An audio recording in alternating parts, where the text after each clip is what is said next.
ಜನತೆಯಾದ ನಾವು ಭಾರತವನ್ನು ಸಾರ್ವಭೌಮ ಸಮಾಜವಾದಿ ಧರ್ಮನಿರಪೇಕ್ಷ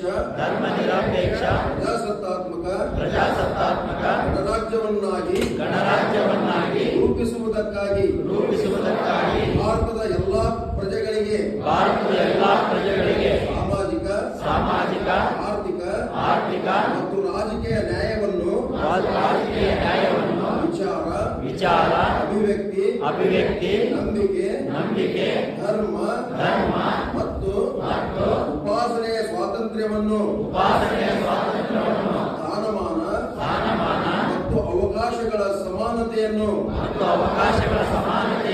ದೊರೆಯುವಂತೆ ಮಾಡುವುದಕ್ಕಾಗಿ ವ್ಯಕ್ತಿ ಗೌರವ ದೇಶದ ಏಕತೆ ಮತ್ತು ಸಮಗ್ರತೆಗಾಗಿ ಎಲ್ಲರ ಭ್ರಾತೃತ್ವ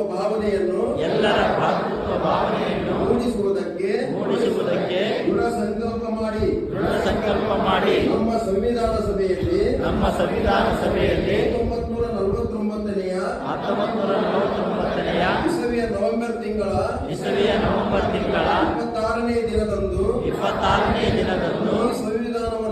ಈ ಸಂವಿಧಾನವನ್ನು ನಮಗೆ ನಾವೇ ಅರ್ಪಿಸಿಕೊಂಡು ಅಂಗೀಕರಿಸಿ ಶಾಸನವಾಗಿ ವಿಧಿಸಿಕೊಂಡಿದ್ದೇವೆ.